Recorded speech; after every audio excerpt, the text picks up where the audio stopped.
Gary Trent Jr., one of the players still on an expiring contract this season for the Raptors. Raptors fans want to capitalize on his value in case he leaves as a free agent in the offseason, but like, what does that value actually look like and who will be interested?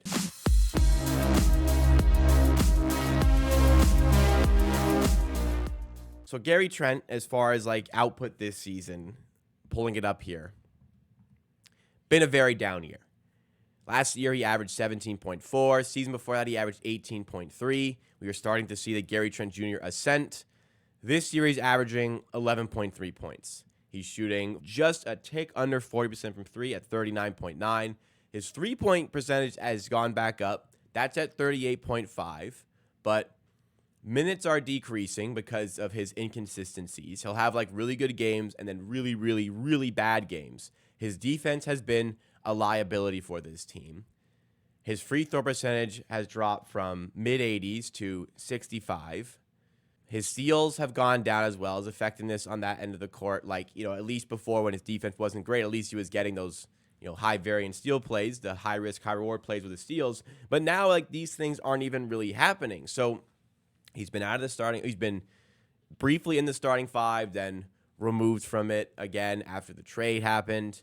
And he's heading into a contract year where now at this point, I'm really happy the Raptors didn't extend him last summer. They probably were kind of lowballing. Gary Trent took his player option, a bit of a bet on yourself take on the player option, but it's starting to look like a losing bet. He hasn't averaged this low of points since his second season in the NBA when he was playing for Portland. That was his last full season at Portland where he averaged just under 9 points per game. So Gary Trent, what does Gary Trent do?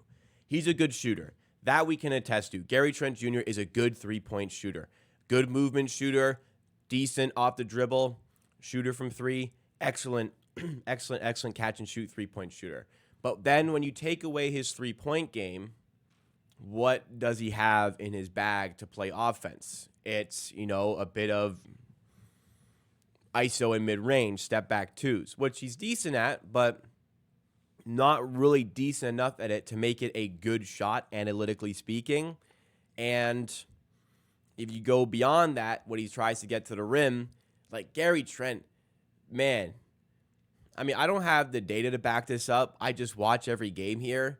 Gary Trent, unless it's a fast break, never gets to the rim. Like, he is never at the rim taking a shot, getting a layup. It is always that disgusting floater. He just comes in, floats it up. Very rarely does it go in, but that's all he has. He doesn't really have those moves on the inside. So it's like we see there's enough talent to say he's not just a guy who's going to stand there and shoot threes. But then he's also not really talented enough to do all these other things. Now, granted, he's 25 years old. He's still got room to grow.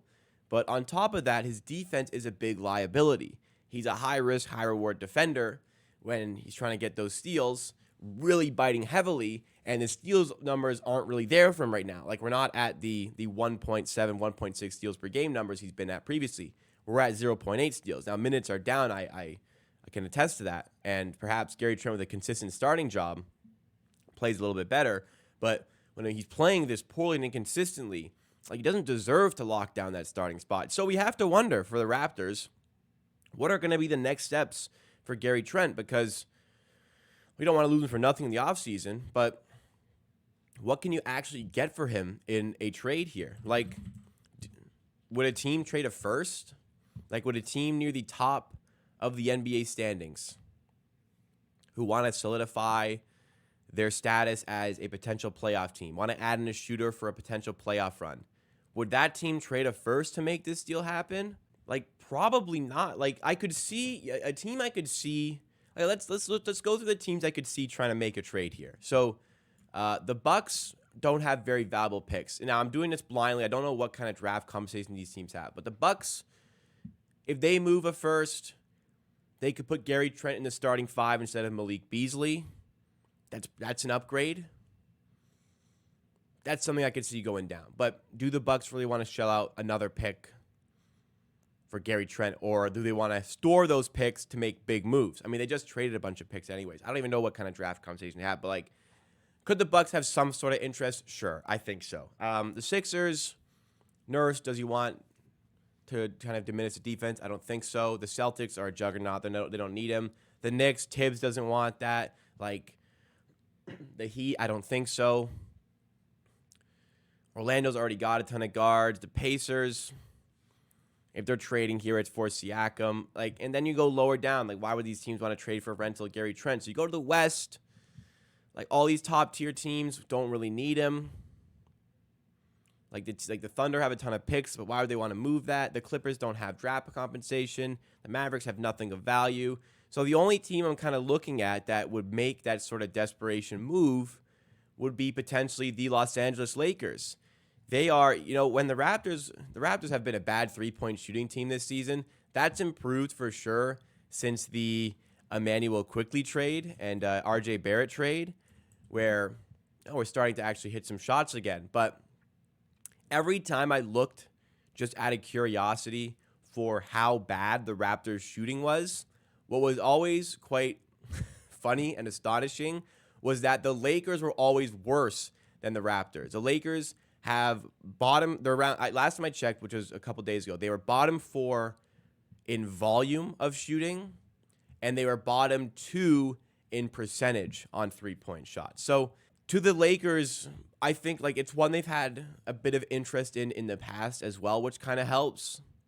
But is that team willing to give up a first-round pick? Like, they just have really no first-round pick assets to give. So for me,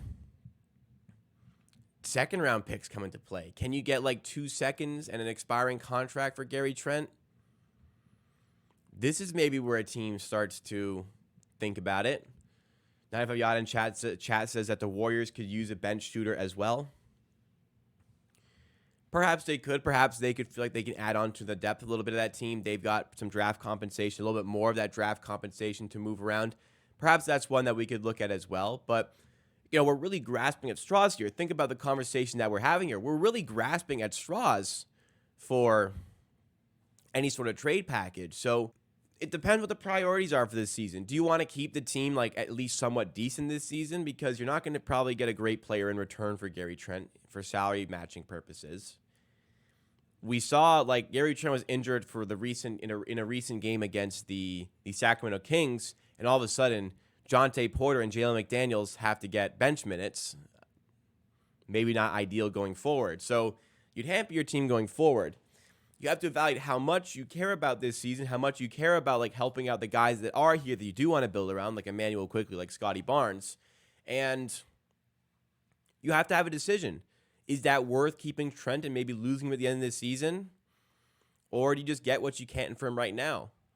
Another conversation to be had about Gary Trent and his future with the team is, do you want him a part of this future? Like, do you want to pay him? If you like, we might have a conversation. Like, if we get to the offseason, Gary Trent is still like, on that expiring contract, he's still here. The conversation might become, do we even pay this guy? Like, it might be better just to, thanks to your service, Gary, but we'll allocate our money elsewhere.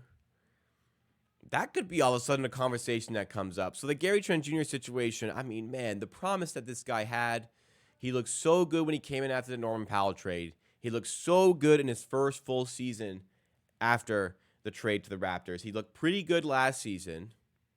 Inconsistent but decent. I was expecting, like I said all offseason, the guy I expected the biggest jump under the new head coach and these offensive schemes is Gary Trent. It plays perfectly into his game.